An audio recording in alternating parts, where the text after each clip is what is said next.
Vamos começar com uma imagem que fica na cabeça.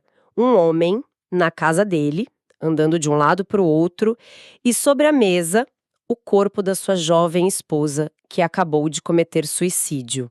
É muito forte. E ele tá ali, num monólogo desesperado, tentando, nas palavras dele, concentrar os pensamentos num ponto para entender como tudo chegou àquele fim. Uma cena de abertura devastadora.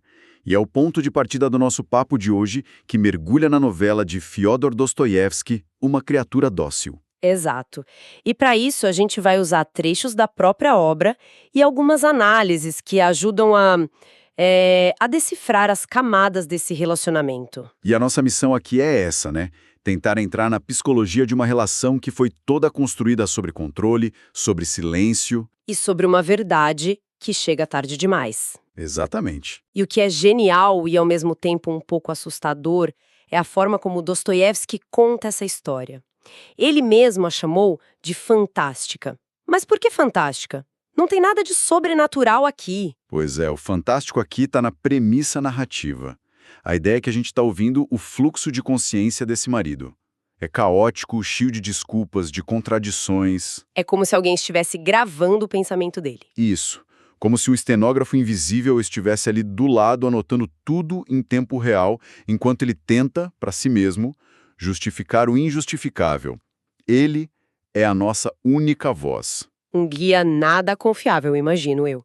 E essa história toda tem um pé na realidade, não é? Tem sim. Dostoiévski se inspirou num caso real que o chocou muito. Uma costureira pobre de São Petersburgo que se jogou de uma janela segurando um ícone da Virgem Maria. Nossa. E esse detalhe, o ícone nas mãos, foi o que acendeu a imaginação dele. A partir desse fato, ele constrói toda essa exploração ficcional sobre o que levaria uma pessoa a um ato tão extremo. Certo. Então vamos pro início de tudo. O que choca é que a história não começa com romance. Não começa nem com atração. Começa quase como um negócio, né? Uma transação. É exatamente isso. O narrador é dono de uma casa de penhores, um homem amargurado que foi expulso do exército. Ele a conhece quando ela, uma órfã de 16 anos, vai lá penhorar seus últimos objetos. Ela tá desesperada. Completamente. Maltratada pelas tias. E ele não vê nela uma pessoa. Ele vê um projeto. Ele investiga a vida dela, calcula os riscos. E ele se coloca nesse papel de salvador, né? De resgatador. Só que as análises mostram que não é um resgate por amor. É outra coisa. É o que uma das análises chama, e eu acho perfeito, de resgate contratual. Contratual. Ele não oferece afeto. Ele oferece uma proposta. Case-se comigo e eu te salvo de um destino pior, que seria casar com o vendeiro gordo. O prazer dele não tá em amá-la. Tá no poder que essa situação dá pra ele. Ele quer alguém que lhe deva a vida. Exato. Ele mesmo diz que se orgulha de ter poder sobre as orgulhosas. E a proposta de casamento já vem com um sistema de regras. E nesse sistema, a principal ferramenta dele é o silêncio. Ele usa o silêncio como uma arma. Uma arma de dominação, com certeza. Ele não conversa. Ele impõe silêncios austeros, pesados. O objetivo é criar um mistério em torno de si, puni-la por qualquer coisa e, principalmente, forçá-la a adivinhar a profundidade dos sofrimentos dele. É doentio. Porque, para ele, ter que se explicar seria mendigar respeito. Ele quer que ela, sozinha, descubra o quão profundo ele é e o adore por isso. É uma perversidade psicológica absurda. Ele cria uma filosofia inteira para justificar essa crueldade. Tem uma parte que ele diz que a magnanimidade da juventude não vale nada, porque sai de graça. Sim, é inacreditável. Quer dizer, ele desvaloriza a bondade natural dela só porque ela não sofreu o que ele acha que sofreu. Exato. Ele quer que ela pague um preço. Que ela entenda o valor do resgate que ele ofereceu. É um jogo onde ele é a vítima, o juiz e o carrasco. Tudo ao mesmo tempo. E ela fica presa nisso, tentando decifrar um enigma que ele não revela. Mas a criatura dócil do título, ela não é tão passiva assim. Pra surpresa dele, ela se rebela. Sim, E a rebelião dela é sutil no começo, mas ataca bem no centro do sistema dele. Lá na loja de penhores, contrariando as regras dele, ela começa a ser generosa, Ah, sim. dando mais dinheiro pelos objetos das pessoas pobres que aparecem. É um ato de compaixão, algo que ele odeia porque vê como fraqueza. É a primeira vez que ela impõe a vontade dela. E essa rebelião vai crescendo até que a desconfiança dele explode. Ele começa a achar que está sendo traído com um antigo colega de regimento, um tal de Iefimovitch. E aí, consumido pelo ciúme, pela paranoia, ele arma uma cilada. Ele quer a prova da traição. E o que acontece em seguida é talvez o ponto de virada mais chocante da história. É aqui que a história fica muito boa. Ele arma todo um esquema para espionar o encontro dos dois. Fica atrás de uma porta ouvindo. Ele está esperando o pior, a confirmação da humilhação dele. Só que o que ele ouve é devastador pro ego dele de uma forma que ele nunca imaginou, né? De forma alguma. Ele descobre que ela não só não está traindo, como está humilhando o oficial. Ela zomba do cara. Ela zomba, ridiculariza as investidas dele, defende a própria virtude como inteligência e uma força que o deixam pasmo. E o pior, O quê? ela faz tudo isso não por amor ao marido, mas por puro ódio e ressentimento contra ele. Ela defende a honra da esposa do homem que ela despreza. Que reviravolta. Em vez de uma esposa infiel, ele descobre uma inimiga orgulhosa. E o que essa descoberta provoca nele? Leva à cena mais tensa da novela. Na manhã seguinte, ele acorda e a vê, parada, ao lado da cama. E ela? Ela está com o revólver dele apontado para a têmpora dele enquanto ele dorme. Meu Deus! E como ele reage? Ele grita, luta. A reação dele define o personagem. Num ato de cálculo frio, ele fecha os olhos com força, fingindo que continua dormindo profundamente. Ele não demonstra medo nenhum. Ele transforma aquilo no que uma das análises chama de duelo terrível. Ao aceitar a morte sem se mexer, ele se coloca numa posição de superioridade moral. É como se dissesse: vá em frente, eu não temo você. É um jogo de poder até na beira da morte. Ele está apostando a vida para vencer psicologicamente. Exatamente. E ele vence. A mão dela treme, ela hesita e não consegue atirar. Nossa. Para ele, naquele momento, ele a quebrou.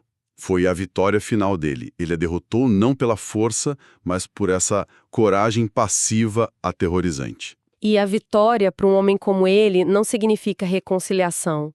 Significa punição. Punição e indiferença total. Ele se sente o vencedor absoluto e agora ele pode exercer seu poder plenamente. Ele compra uma cama de ferro, barata, e a coloca no canto do quarto. Ele cria uma divisão física. E instala um biombo para separá-los. Para todos os efeitos, o casamento acabou.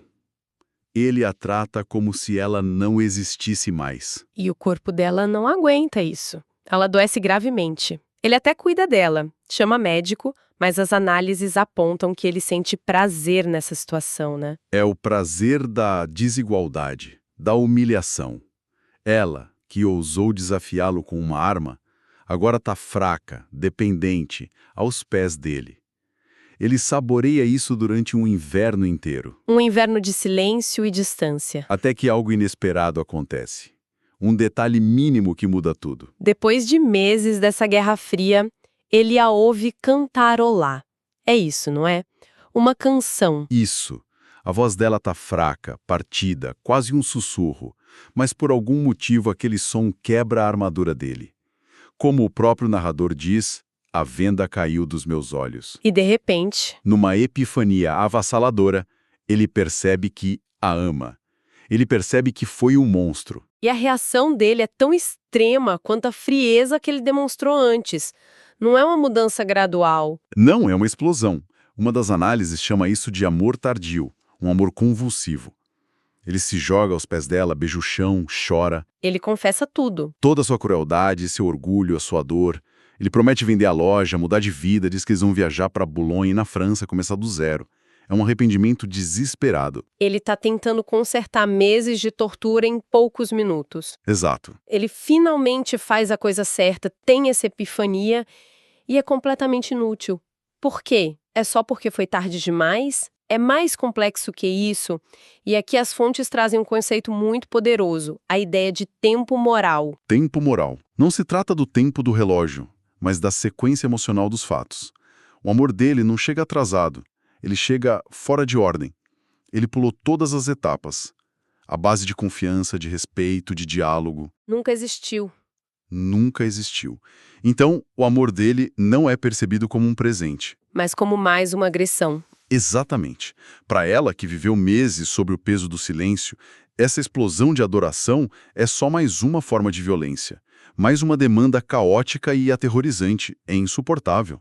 O que deveria ser um resgate vira mais um fardo. Um fardo, ela não sabe como reagir àquele homem que da noite para o dia a coloca num pedestal. O dano psicológico já era irreversível. Mas depois de todo esse horror, tem um momento que quase parece de esperança, não é? Ela parece aceitar essa nova realidade. Na superfície, sim. Na manhã seguinte a essa confissão dele, ela se aproxima, parece confusa, mas fala com ele. E as palavras dela são muito significativas. O que ela diz? Ela diz que é uma criminosa e que o torturou o inverno todo. Promete ser uma esposa fiel e respeitá-lo. Ele deve ter ficado eufórico. Para ele era a confissão que ele sempre quis. A submissão final. Ele acredita que venceu de novo, mas desta vez pelo amor. Ele está no céu. Acredita que tudo está resolvido. Que o futuro em Bolonha é uma certeza. E ele fica tão confiante que ele... Ele sai de casa por algumas horas só para resolver os passaportes para a viagem. Ele está radiante. E é nesse pequeno intervalo de tempo que a tragédia se consuma. Enquanto ele está fora, ela pega aquele ícone da Virgem, o mesmo que a mãe a abençoou um dia, se aproxima da janela aberta do quarto e se joga. Nossa, o narrador volta para casa e encontra uma multidão na porta. O corpo dela está no chão do pátio, ainda quente. E a frase final dele, enquanto ele olha para o corpo, sintetiza tudo. Não me atrasei mais que 5 minutos. É terrível. E a grande pergunta que fica é, por que agora? Porque no exato momento em que ele oferece à redenção uma nova vida, o amor que ela talvez sempre quis... A análise mais profunda sugere que não foi um ato de desespero, mas sim de uma integridade moral levada a um extremo impossível. Como assim? Ela não suporta o peso do perdão dele por um crime apontar a arma que ela, no coração dela, sabe que cometeu. Ela se vê como uma criminosa, como ela mesma disse. E ela não consegue retribuir aquele amor avassalador e repentino com a mesma honestidade. Aceitar o amor dele seria viver uma mentira. Uma mentira.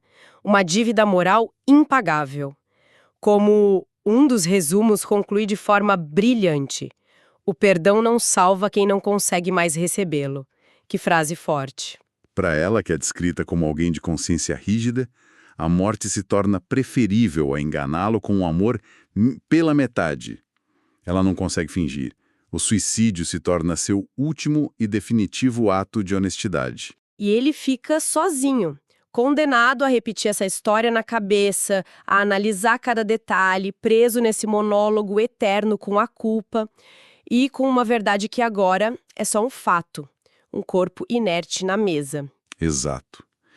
A tese central que emerge dos estudos é essa. A tentativa de impor uma lógica individual, fria e calculista sobre a vida, sem nenhuma abertura para o diálogo, para a empatia, para o amor verdadeiro, leva inevitavelmente à destruição do outro, e no fim, à sua própria condenação, que é a solidão absoluta. Ele queria controle total, e conseguiu. Agora está totalmente sozinho. É uma lição brutal. Isso nos leva a uma última reflexão, né? Sobre a própria natureza da história que a gente acabou de ouvir. Exatamente. E isso levanta uma questão importante para se pensar. A história inteira é contada pela perspectiva dele, um narrador que, como a gente viu, é tudo menos confiável. Ele está se justificando o tempo todo. O tempo todo. Ele está desesperadamente tentando se justificar, mesmo enquanto finge buscar a verdade. Então a pergunta que fica é: Até que ponto a gente pode confiar numa história contada por alguém que foge da própria culpa? O que nós nunca saberemos sobre ela, sobre o mundo interior dela, porque ele foi incapaz ou simplesmente não quis ver a tempo.